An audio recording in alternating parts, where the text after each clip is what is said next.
Jenazah pekerja imigran Indonesia ilegal dari Malaysia asal Nusa Tenggara Timur tiba di Bandara El Tari Kupang.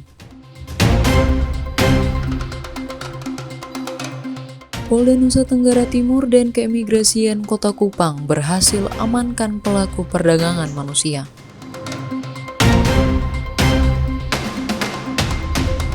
Angin muson timur melanda sejumlah wilayah. BMKG imbau waspada cuaca maritim dengan gelombang 2,5 meter di perairan Kupang Rote. Halo, salam sejahtera pemirsa. Selain 3 topik utama tadi, kami juga menghadirkan beberapa informasi penting lainnya. Anda juga dapat menyaksikan Timor Sepekan dan program menarik lainnya melalui live streaming www.timortv.com.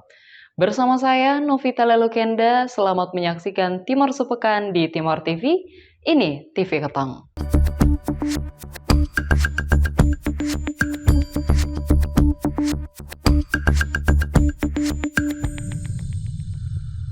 Seorang pria berusia 42 tahun asal Kabupaten Belu, Nusa Tenggara Timur, yang mengadu nasib demi keluarga di Malaysia selama 14 tahun secara ilegal, dipulangkan tanpa nyawa.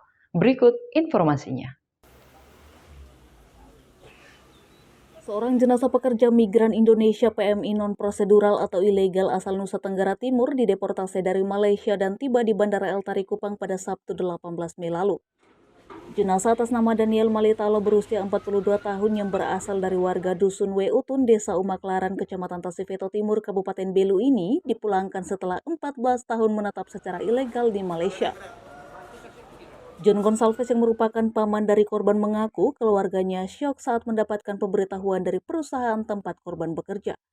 Menurut John, hingga saat ini pihaknya belum mengetahui jelas sebab kematian korban.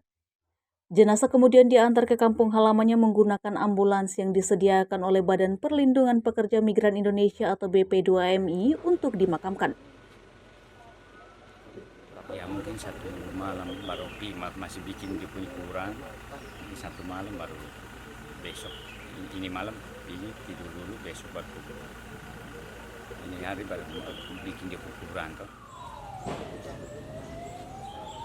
Kepulangan jenazah ini menambah jumlah kematian daftar pekerja migran Indonesia yang legal maupun ilegal. Keadaan ini cukup memprihatinkan lantaran mereka yang merenggang nyawa di perantauan dimayoritasi oleh masyarakat kecil menengah yang mengadu nasib untuk sesuap nasi. Suster Laurentina, salah satu pemuka agama Katolik yang juga menjadi ketua koordinator kargo yang khusus menangani kepulangan jenazah pekerja migran di Bandara El Tari Kupang berharap agar para pekerja migran ilegal yang terlanjur di tempat perantauan dapat mengurus dokumen-dokumennya agar tidak terjadi hal-hal yang tidak diinginkan di kemudian hari.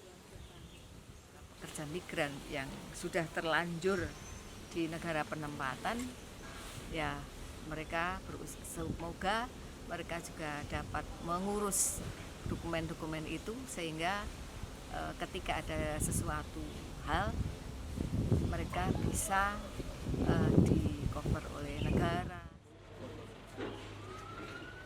Sebagai penyumbang devisa terbesar kedua bagi negara, pekerja migran sudah seharusnya dilindungi dari segala bentuk kekerasan di tempat perantauan. Hal ini menjadi pekerjaan rumah bagi pemerintah Indonesia juga terkhususnya bagi pemerintah Provinsi Nusa Tenggara Timur yang hingga saat ini belum terselesaikan. Dari Kupang, Tim Liputan Timor TV melaporkan. Jumlah kematian pekerja migran Indonesia ilegal sejak awal tahun 2024 yang berhasil dipulangkan ke Nusa Tenggara Timur saat ini berjumlah 37 orang. Hal ini disampaikan oleh Badan Perlindungan Pekerja Migran Indonesia. Memasuki pertengahan tahun 2024, 37 jenazah pekerja migran Indonesia asal Nusa Tenggara Timur berhasil dipulangkan. Angka ini berdasarkan data Balai Perlindungan Pekerja Migran Indonesia BP2MI atau BP3MI NTT. 36 jenazah merupakan pekerja migran ilegal dan 1 orang diantaranya pekerja legal, yang terdiri dari 37 laki-laki dan 7 orang perempuan yang tersebar di 18 kabupaten, dengan jumlah terbanyak berasal dari Kabupaten Melaka dengan jumlah 7 orang, diikuti Kabupaten Belu dan Sika masing-masingnya 5 orang. Meski dimayoritasi pekerja non-prosedural, para perantau memiliki kriterianya masing-masing, sehingga untuk proses pemulangannya juga berbeda-beda. Di luar negeri itu dibagi atas 3 tipe kan. Ketika dia dari sini dia berangkat legal dan di sana dia tetap legal, itu biasa dibiayai oleh perusahaan. P3MI bisa terkenal. Jenazahnya sini ketika PMI kita yang dari sini dia ilegal, tapi dia di Malaysia mengakui dia sebagai pekerja legal oleh pemberi kerjanya. Biasa itu di pemulangan difasilitasi oleh pemberi kerjanya. Dan juga yang ketiga adalah jenazah yang dari sini dia berangkat ilegal dan dia tetap menjadi pekerja ilegal, yang akhirnya lebih banyak dibantu oleh paguyuban Flobamora kita yang ada di Malaysia. Menurut Suratmi Hamidah, Kepala BP3MI NTT, terdapat 2 faktor besar, yaitu kebutuhan ekonomi dan keterbatasan kualifikasi pendidikan yang menjadi penarik bagi warga yang ingin bekerja di luar negeri dengan tujuan Malaysia.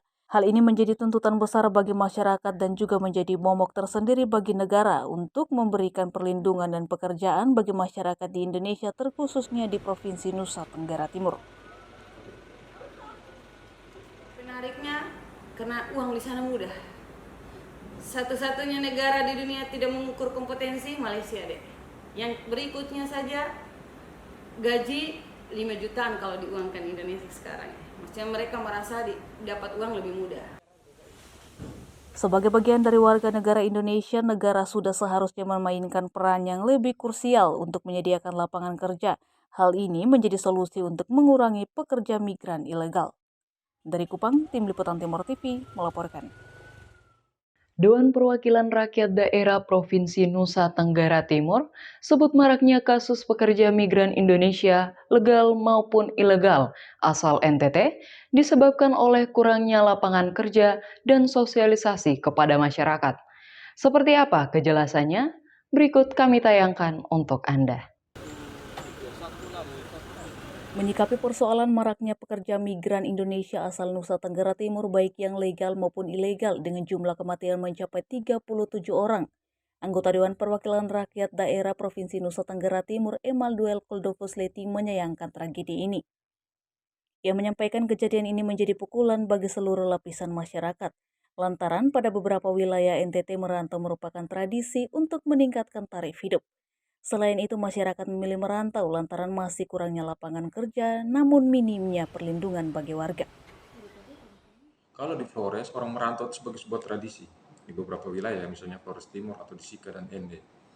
Nah, tetapi akhir-akhir ini itu bukan lagi tradisi, orang dipindahkan negaranya karena pertama karena kebutuhan ekonomi, yang kedua kekuasaan tertentu karena kepemilikan modal kapital untuk memberangkatkan orang, dan sayangnya kita bicara dari perlindungan itu belum bagus, jadi ada jalan pintas untuk memberangkatkan orang secara ilegal. Bertambahnya jumlah kematian pekerja migran Indonesia yang legal maupun ilegal menjadi pekerjaan rumah bagi pemerintah yang hingga saat ini belum terselesaikan. Lantaran mereka yang meninggal bahkan tidak diketahui secara jelas sebab kematiannya. Tidak sedikit korban ini juga merupakan anak dan perempuan. Karena itu, Emmanuel juga mengharapkan perlindungan sosial harus diperketat di tiap desa. Hal ini karena maraknya pekerja migran ilegal berasal dari desa-desa yang kurang akan sosialisasi. Tentu kita tidak boleh menyalahkan korban ya. Ada yang bilang ngapain mau merantau, mau bekerja keluar. Ini harus mekanisme perlindungan sosial yang dilakukan oleh negara di tingkat yang paling kecil. Kalau saya boleh katakan di tingkat pemerintahan desa atau kelurahan, karena korbannya datang dari sana. Nah ini harus ada mekanisme perlindungan sosial untuk menahan warga di desa tersebut, warga masyarakat untuk keluar. Nah salah satunya penciptaan lapangan kerja di desa. Untuk menangani pekerja ilegal dan legal, pemerintah harus meningkatkan penegakan hukum dan memperkuat program pendidikan, serta pelatihan untuk meningkatkan keterampilan tenaga kerja lokal, sehingga mengurangi pekerja ilegal, serta memastikan perlindungan bagi pekerja migran Indonesia. Dari Kupang, Tim Liputan Timur TV melaporkan. Kepolisian Negara Republik Indonesia Daerah Provinsi Nusa Tenggara Timur bekerja sama dengan pihak keimigrasian berhasil mengamankan buronan perdagangan manusia. Berikut informasi selengkapnya. Kepolisian Republik Indonesia Daerah Nusa Tenggara Timur gelar konferensi pers penangkapan Habibur Rahman, pelaku penyeludupan manusia internasional. Pelaku berkewarganegaraan Bangladesh. Wakil Kepala Kepolisian Daerah NTT Awi Setiano mengungkapkan bahwa kasus ini berawal dari penangkapan Iman Santoso dan Immanuel Hartoyo beserta 5 WNA di SPBU Pasir Panjang, Kota Kupang pada 14 Agustus 2023 lalu. Yang kemudian berdasarkan laporan kepolisian pada tanggal 5 Agustus 2023, pihak imigrasi Surabaya berhasil menangkap Habibur Rahman pada 8 Mei 2024. Yang kemudian diserahkan ke Kapolda Nusa Tenggara Timur untuk diproses hukum lebih lanjut. Berdasarkan hasil pemeriksaan, Habibur merupakan salah satu orang yang bekerja sama dengan 5 orang yang telah berhasil diamankan. Mereka 6 orang ini memang bekerja sama, termasuk 2 agen yang di Akas yang di Malaysia, termasuk agen Vika yang di Surabaya yang pimpinannya Saudari Vika ini. Mereka tentunya kita jadikan tersangka semua, dan tadi kita sampaikan 3 DPO dan 1 baru yang ketangkap. Melalui penangkapan ini menunjukkan komitmen kuat dari Polda NTT dan pihak keimigrasian dalam memberantas kejahatan penyeludupan manusia yang melibatkan jaringan internasional. Untuk itu, Dirwasdakim Ditjen Imigrasi Safar Muhammad Godam berkomitmen bersama stakeholder lainnya untuk memberantas perdagangan manusia yang menjadi atensi nasional. Ya, itu sudah menjadi atensi nasional, ya, termasuk imigrasi. Ya, tentu harus bersama-sama, dan saya pikir itu persoalan serius dan harus ditindaklanjuti.